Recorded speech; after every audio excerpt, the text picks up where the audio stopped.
Hey everybody, welcome back. First things first, this is my favorite airplane in history.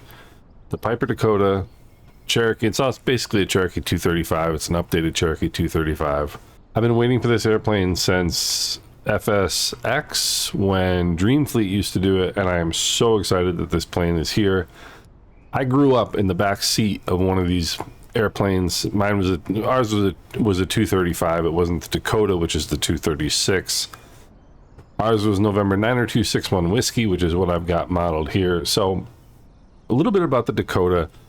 The Piper Dakota is the successor to the Cherokee 235. Now, the Cherokee 235 was a reaction to the Cessna 182. The Cessna 172 usually has 160 horsepower. There's some 180 horsepower models. The 182 came out in the early 60s, I think maybe 1958 or so, with a 230 horsepower engine. So Piper followed that up with a 235 because obviously you have to be better. In 1977 or 78, Piper came out with the 236, the Dakota, which basically is just the updated wing. You can see here the tapered wing, updated from the earlier Hershey bar wing. But this is just such a great airplane. I've been there's so many 180s, 182s rather, for the sim. Nobody ever makes the 235, and it's such a great airplane. This airplane can pick up its own weight. It can pick up its own empty weight. It's an unbelievable aircraft. Has 4 tanks, wing tanks, and it's got tip tanks you can see down here. It should have anyway, the tip tank caps here, because it does have, maybe this one doesn't have the long range tanks. It apparently doesn't, but usually it's got 4 tanks. They'll carry somewhere in the neighborhood of 80 to 90 gallons of fuel, and in any event, it's an amazing airplane. It's a 6-cylinder. It's got a heavy nose, so it's a little bit different to land. So let's get into the plane, and we'll go rotating beacon on, mixture and prop full forward, master and battery switches on, fuel pump coming on, fuel selector on the lowest tank. Toes on the brakes. Let's prime the engine. By the way, that engine prime is completely wrong. When you what you want it to do, when you pull it out, you want to leave it pulled out for a second, because what happens is the tube fills up with fuel. So you pull it out, the fuel goes into the primer tube, and then you push the primer tube into the engine, which pushes the fuel in. You just do it like this, it doesn't have any time to fill up with fuel. So that's a little bit quirky. The other thing is the mixture will actually move with your throttle quadrant, but it doesn't do anything the first time. So I moved it forward the first time with my Honeycomb Bravo, but what you need to do is actually move it forward with your mouse before you do that, or before you start the engine rather. So carb heat is cold, and take a quick look outside. The other thing you have to do is manually turn this over. And there we go. Let's bring the RPMs up a little bit here. Let's lead the mixtures for taxi. Fuel pump off. Nav and strobe lights coming on. Avionics master coming on.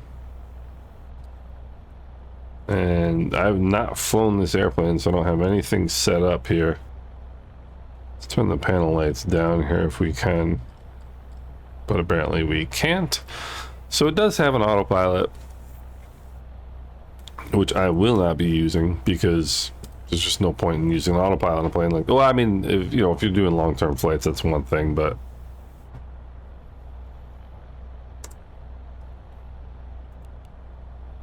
Short flights like this, there's no reason to bother, in my opinion. So let's release the parking brake.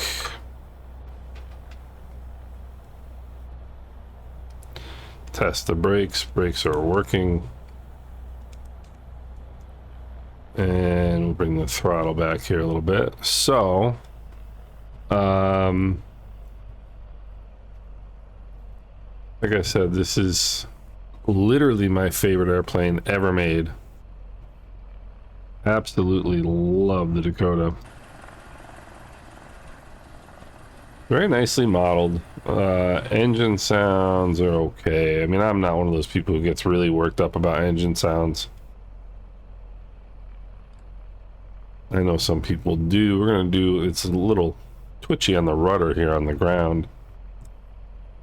We are here in the British Virgin Islands. This is Terence B. Lettsome International Airport.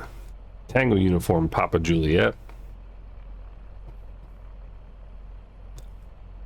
And we're just gonna do some VFR sightseeing here. We're gonna see how the airplane performs rather. And it does not have tip tanks, I can tell from the fuel gauges. But that's a little disappointing. The tip tanks, it is 84 gallons, and the tip tanks, I mean, you can really, I mean, you can outfly your bladder, let's put it that way. I don't know many people that can sit in a Piper Cherokee for 6 hours. Alright, toes on the brakes here. Let's set the parking brake again. And mixtures and props full forward. Go fuel pump on.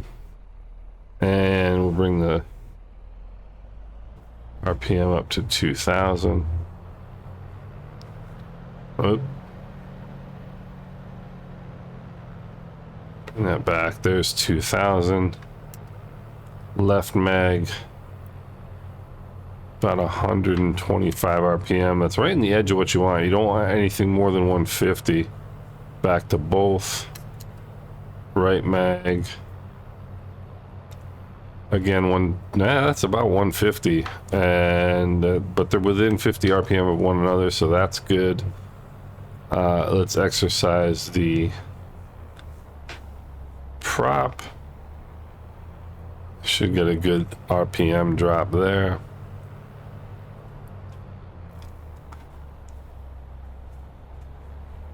You want to do that about 3 times, and what that does, it gets oil into the prop governor, which is what regulates prop RPM. All right, back to 2,000. Let's check the carb heat. Not much of a drop in the carb heat, maybe 25 RPM. It should be a little bit more than that. And then we'll turn the fuel pump off. Fuel pressure is still okay. Bring the RPMs back here. Bring them all the way back to idle. And what you're listening for is a smooth running engine. That's all you're really worried about. As long as the engine's running smoothly, you're good to go. Get some RPM back in here. Lean the mixture a little bit. Turn the landing light on.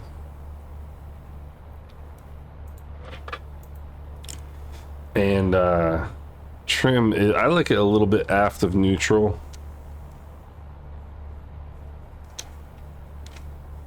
I like it a little bit aft of neutral in Cherokees for takeoff. So we'll go and we'll back taxi the runway here. I've got live traffic on. I'm not on VATSIM. The rudders are really jumpy. The nose wheel steering, I suppose I should say. Boy, am I excited about this airplane. It looks very nice. These glare shields, the leather glare shields are so, I mean, it's part of the fabric of the airplane to me. I'm just so used to seeing them having having been in the inside of Piper Cherokee since I was a little kid. I took my first flight on my first birthday. Don't remember it, but my dad took me in my first small aircraft ride on my first birthday in his lap, which, I mean, we're talking the 70s, probably wasn't such a good idea, but hey, we made it. I would definitely want to tune down the rudders here a little bit, but I don't know if they are as twitchy in the air, so I don't want to turn them down and find out that I don't have good rudder control in the air.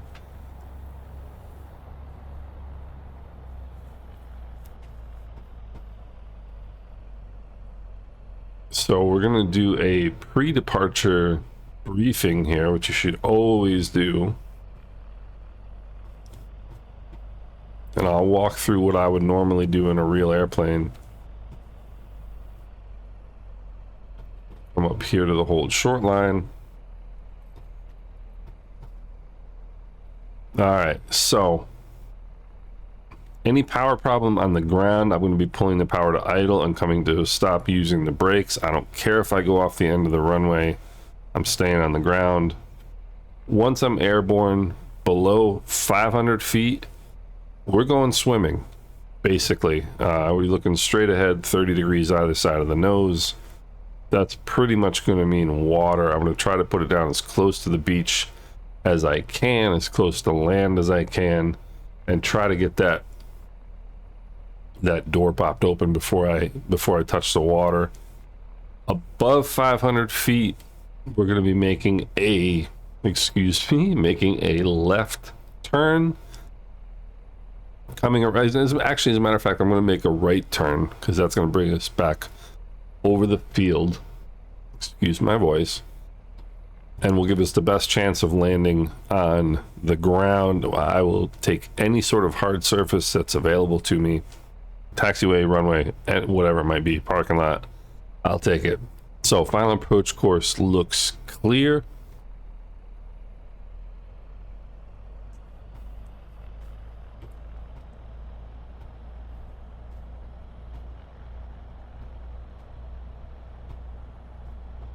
Right, trim is set, mixtures and props full forward.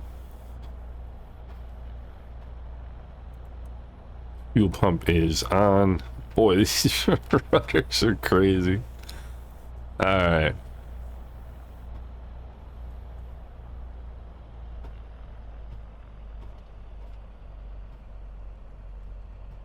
Runway is clear.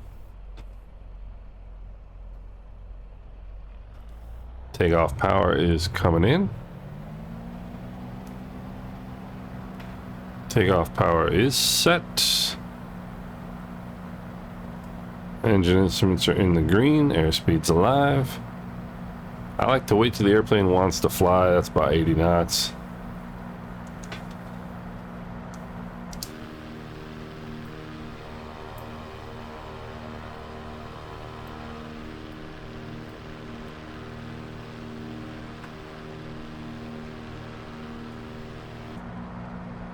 And just gonna climb straight out here.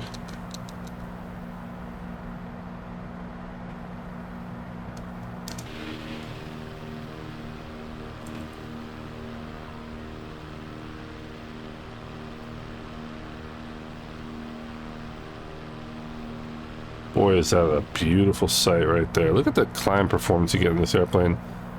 So we'll start our left-hand turn here.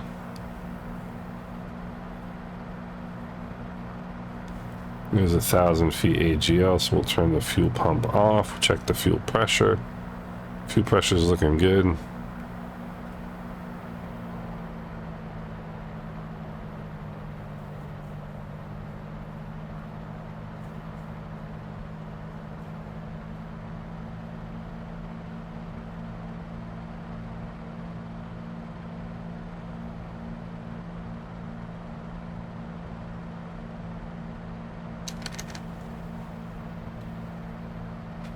It's a pretty quick airplane too. I mean, you get 100 145 knots, 150 knots out of this plane. I mean, it almost makes having a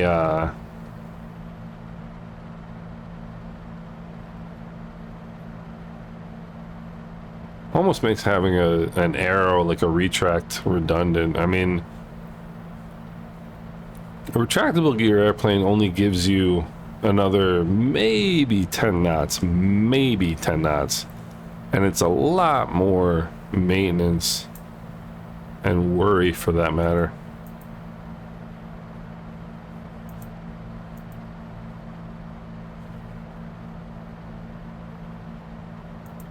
$2,500 climbing 3,000. So it's not really worth it.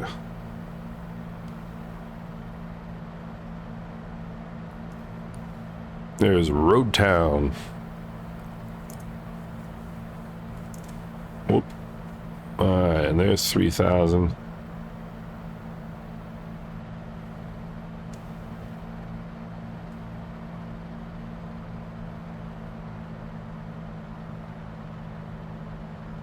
And let's level it off here.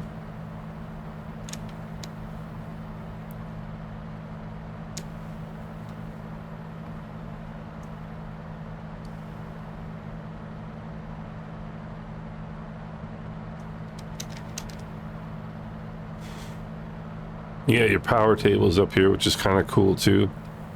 Let's see here.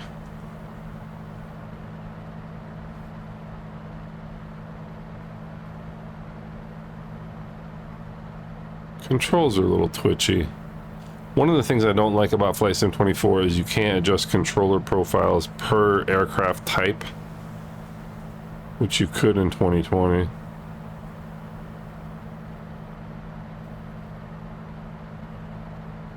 In other words, you know, for piston, single, or, you know, yeah, I mean, any profile you created, you could create your own.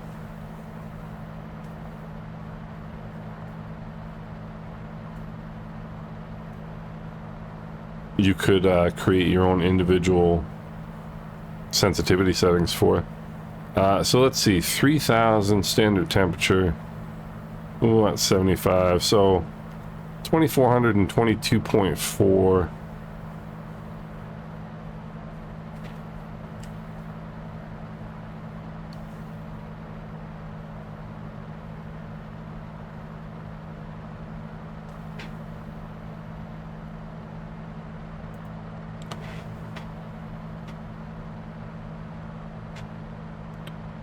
What we got here?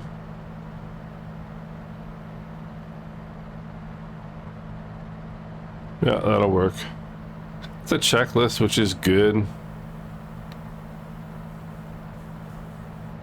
It's actually really nice.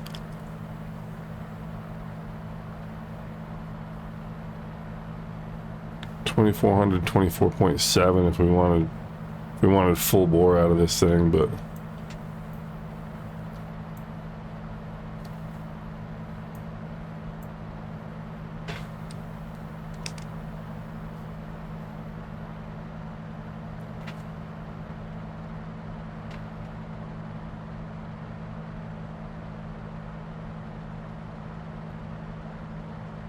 so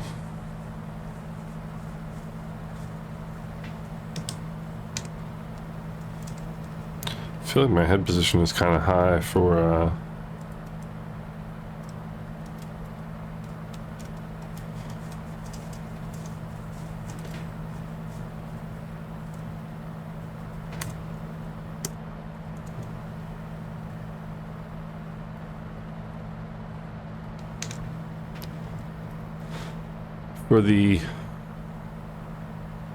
the airplane, but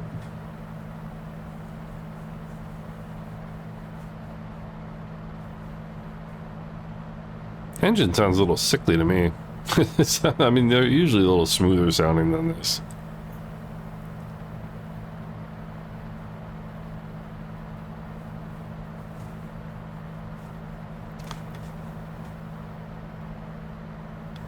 But man, beautiful day.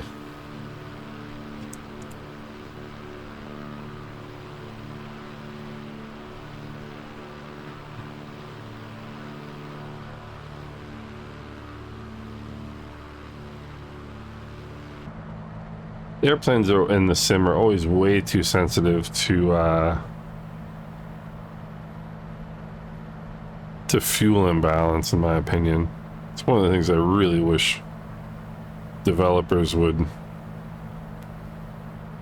kind of pay a little bit more attention to.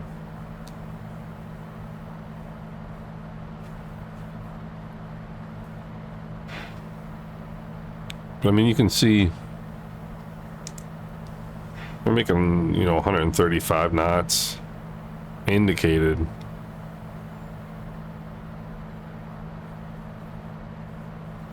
Which is really pretty nice.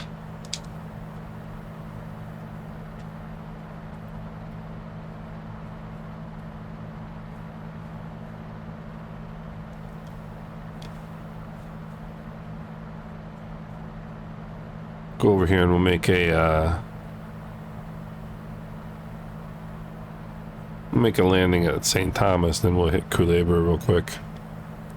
I mean, it feels nice. These are one of the really nice things about the Cherokees, the PA-28s, is that they handle very, very smoothly, and they should. I mean, they're, you know, this is meant to be a traveling airplane, but it's you know, based off a trainer. I mean, the PA-28 is a trainer.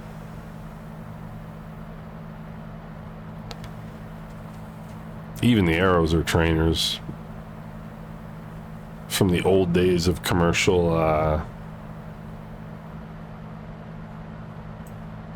time building and whatnot.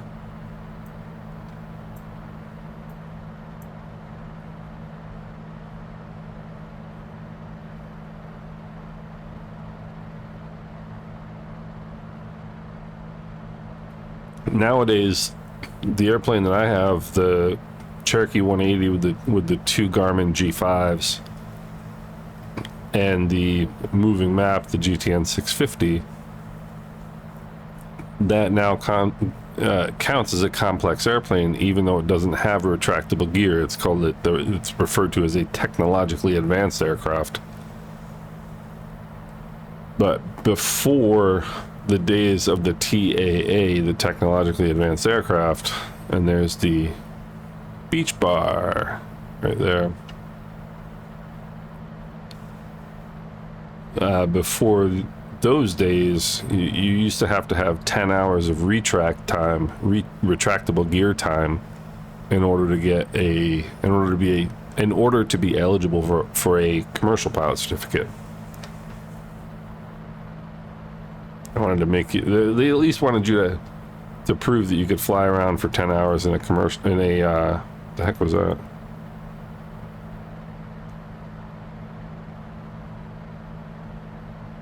In a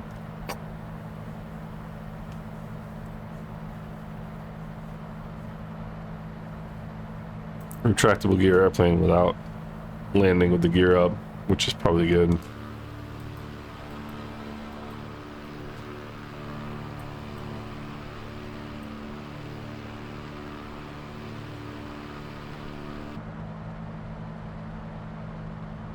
So I'm not quite sure what just happened with the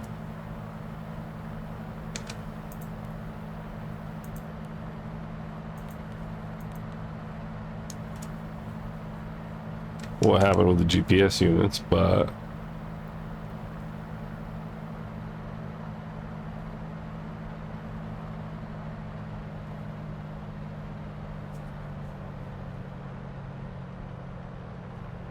bring some power out here. We'll start a nice lazy descent here into St. Thomas.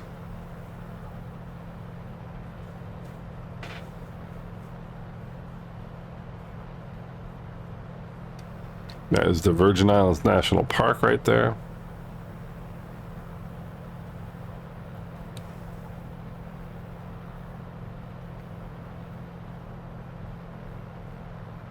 I need to stay alert because, like I said, I have live traffic enabled, and this is the direction they're going to be departing in. So to make sure that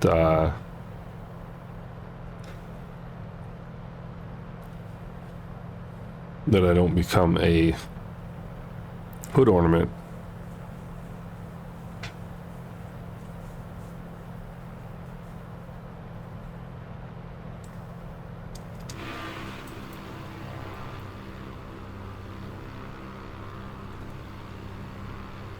It's just a beautiful airplane. I love. It just. It's one of those things that just evokes a lot of memories for me.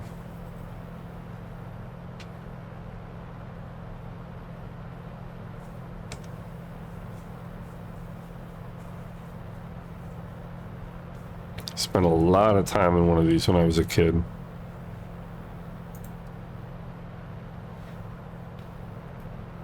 There's the fuel pump coming on. Bring some more power out. So we can start getting it slowed down here.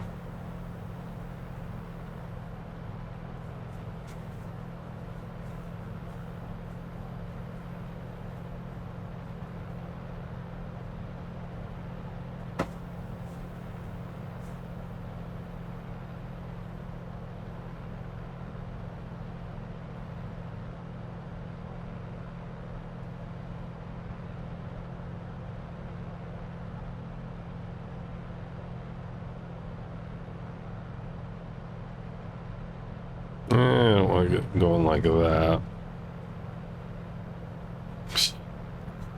Don't want to get going like that. Alright.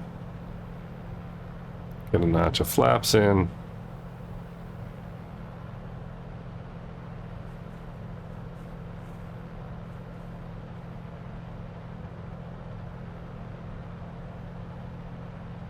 Way too high at this point, but that's not too big a deal. Fuel pump's on, mixture is rich. A beam our touchdown point there.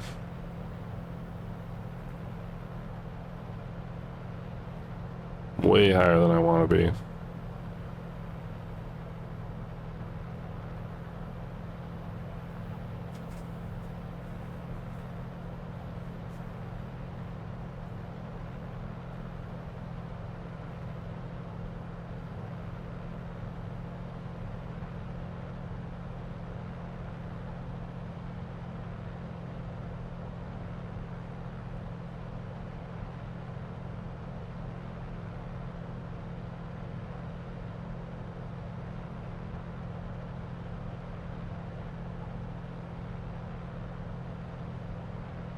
Alright, let's get back into the white arc here.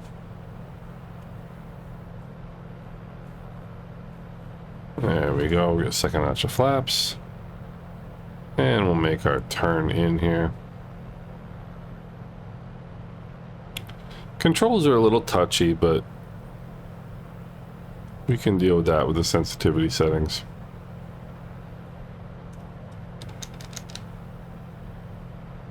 I'm just going to bring it right around.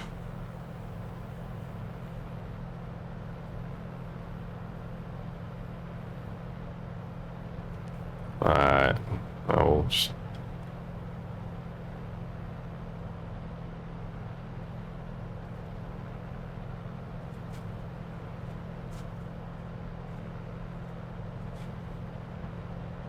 Final approach course looked clear. Oh, I like that. Those are static wicks. Those relieve static electricity. Let static electricity have a place to go away.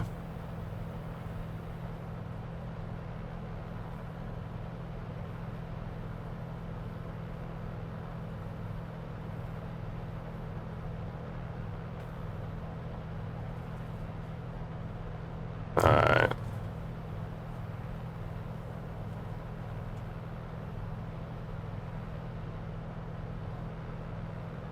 A little bit of a right to left crosswind here.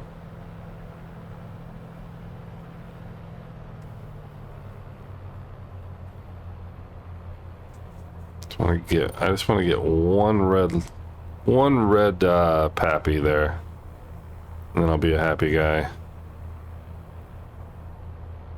There we go. Alright.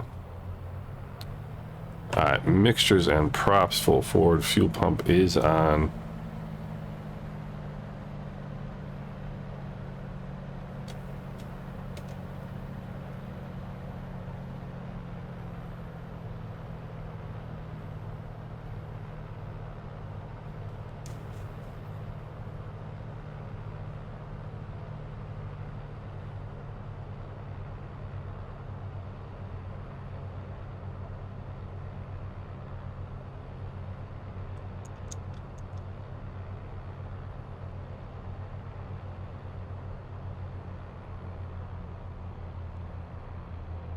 Uh,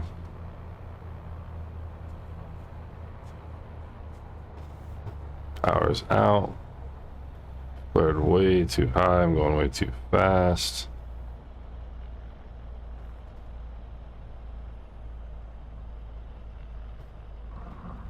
That was terrible. Alright, let's check our trim. Trim is good. Mixtures and props full forward. Fuel pump is on. Flaps are set. Well, actually, you know what? Let's bring up at least one notch of flaps here. And let's get out of here. That was appalling. 70 knots. There's 80 knots, and let's get going here. So on departure out of St. Thomas, I'm going to climb to the end of the runway here.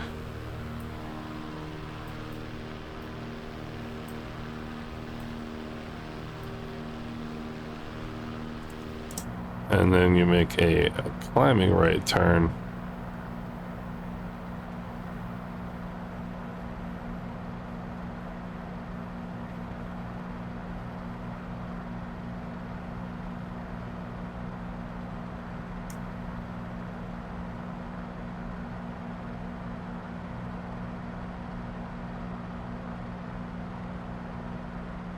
Okay.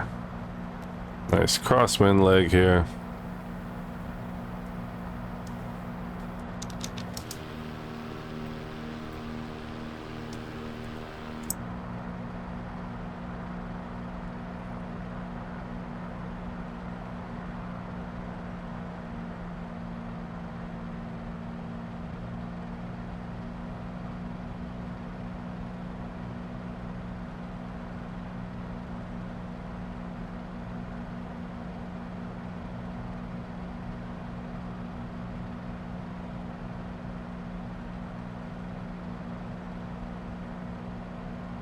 Alright.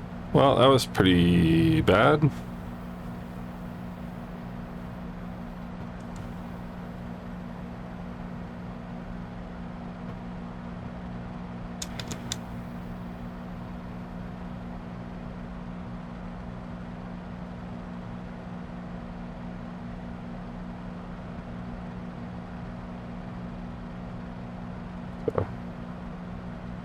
Fuel pump coming off. Fuel pressure is okay.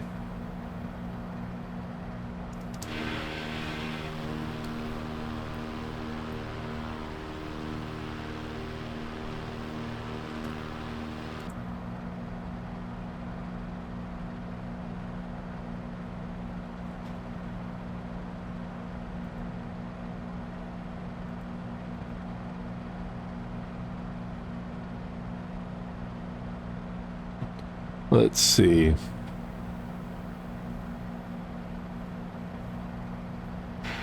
I mean, it should be about 80 knots on final. I just never got it slowed down.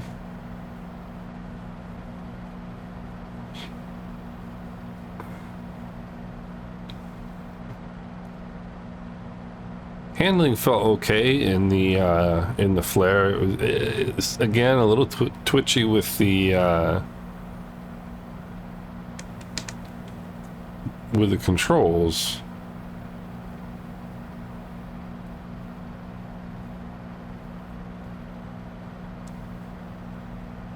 But overall, not too bad.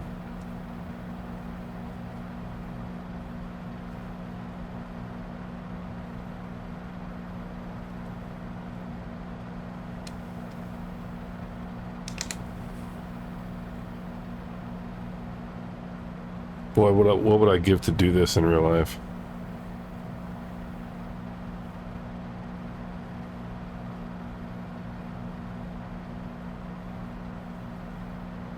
Now you might argue, why would you want to climb to 3,000 feet on a leg that's probably 25 miles? But the point is,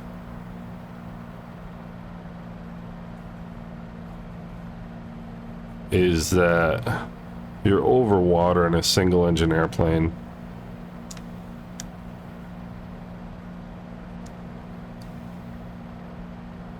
And altitude really is your friend in this instance.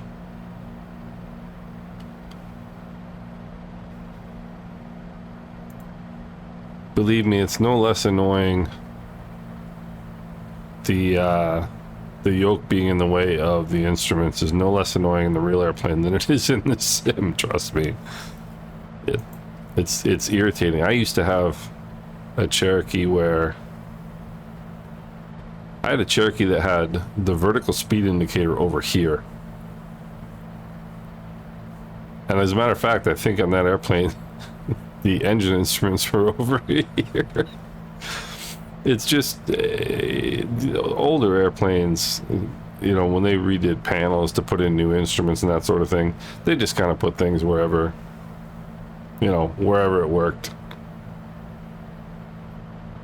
They actually didn't standardize the 6-pack until the 70s, I believe.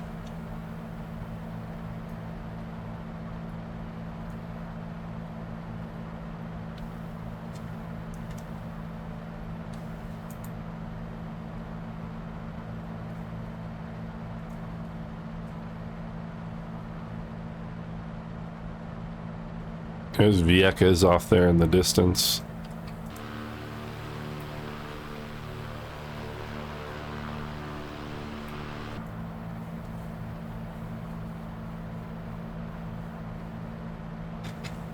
Just gonna calmly put my flaps up and pretend I didn't forget to put them all the way up on departure. I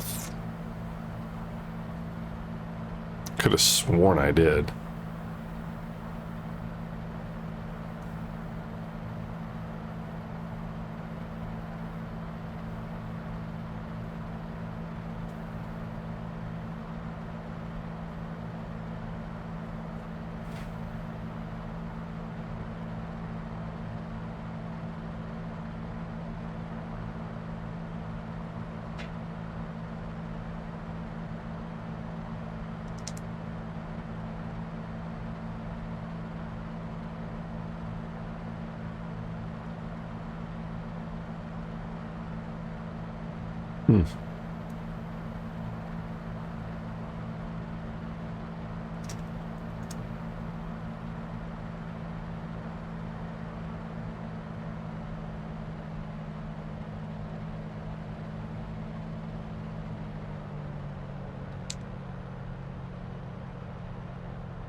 Be a little bit more aggressive with my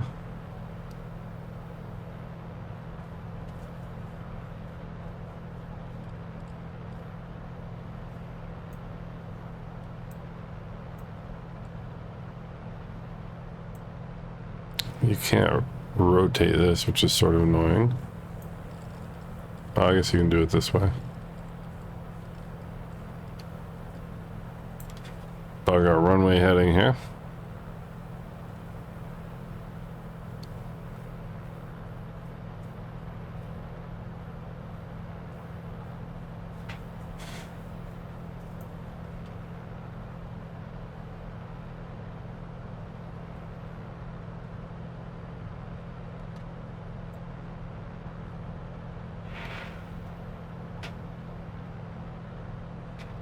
Just poking around, trying to get an idea of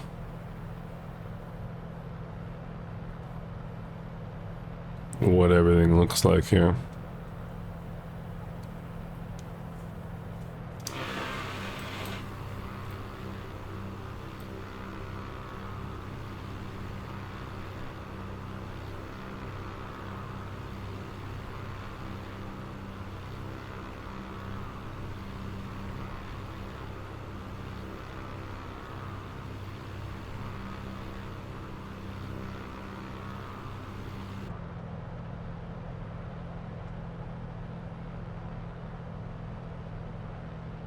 Let's go fuel pump on.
I'm going third notch of flap. I'm going full flaps here because I want all the drag I can get.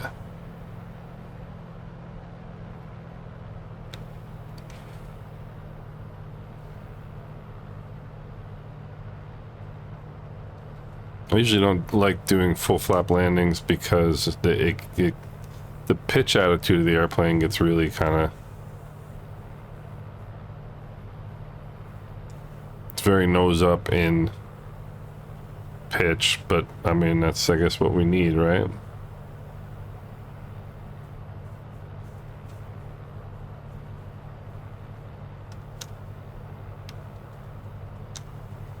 I'm trying to trim out some of the control pressure here. Beautiful thing about this airplane is you don't need to worry about power to be able to climb. Plenty of that. Alright, mixtures and props full forward, fuel pumps are on, flaps are set, seatbelts are secure, pre-landing checklist is complete. Left to right crosswind, I can feel it.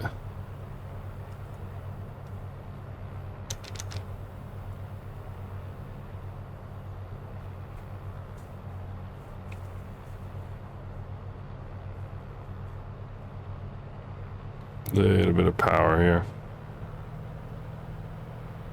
75 knots is great.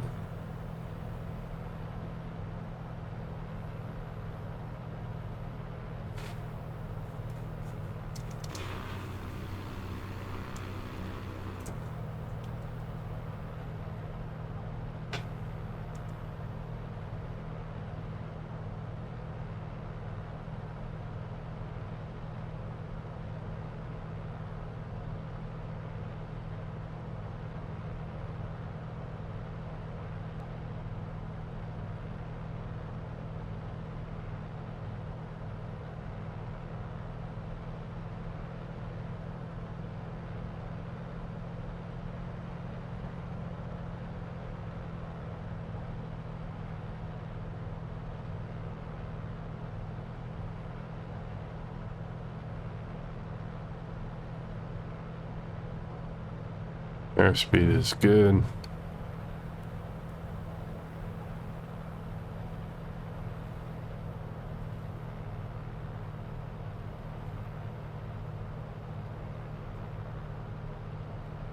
Trees are so big. I think that's the problem here.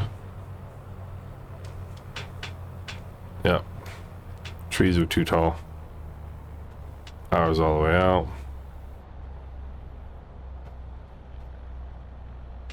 There is a nice landing stutter right there.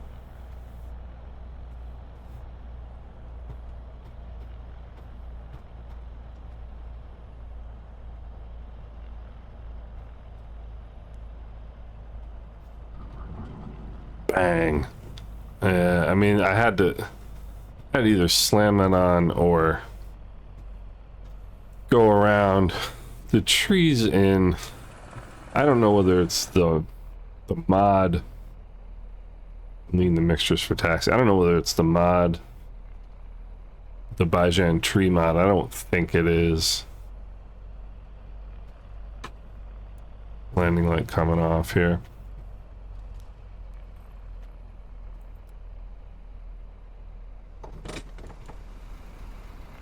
I don't think it is.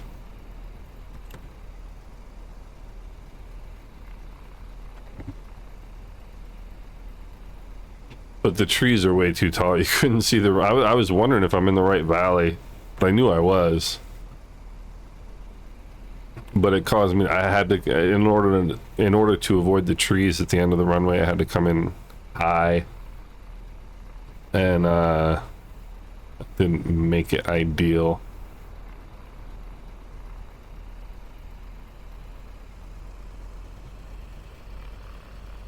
But I didn't want to go around and do a,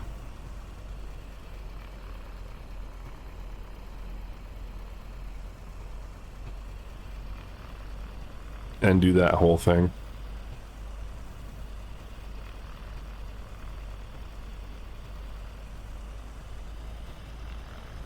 But overall, the overall handling was pretty good. I mean, despite my landing. What I look for, just want to turn the nose into the wind here. Throttles to idle, make sure idle cut off. Set the parking brake. Avionics master off, lights off, mags off, master and battery switches off. We're good to go. What I was looking for in terms of the handling was, or what I do look for in terms of the handling. No, that's not what I'm trying to do here. I just want to open the door. Can I open the door? Guess not. What I'm looking for in terms, this is Culebra, by the way, SLH Sim Design's great little airport. But what I'm looking for in terms of the handling of the airplane is the correct response of pitch, power, and performance. So once I got set up with 3 notches of flaps, full flaps, and airspeed on point and trimmed out, then the airplane reacted correctly to power inputs, which is what I want to see. So it performs as expected in terms of pitch, power, and performance. And so, you know, there's nothing I can really do about the fact that the trees were too high and I couldn't really approach the runway correctly. That's just what it is at this point in time. But the airplane itself, that second approach, the first one into St. Thomas was not done correctly. If I had been set up for the first one the way I was set up for this one, I would have done much better. So in any event, the modeling is beautiful. It's a beautiful airplane. It's a very, very, very useful GA airplane in the sense that you can load this thing. There's very few GA airplanes that you can you can fill all the seats, put luggage, put full fuel, and go flying. And in this airplane, you can do that. Tremendous airplane. Really, really pleased with this. I would definitely recommend. I mean, it's, you know, it's free for 2024 owners. But to me, would I pay $15 for this? Absolutely. So I hope you guys enjoyed the video. Great airplane. Wonderful to see the Dakota back in the sim. Hope you guys enjoyed this. If you have any questions or comments, please leave them in the comment section below. Hope everybody's doing well, and take care.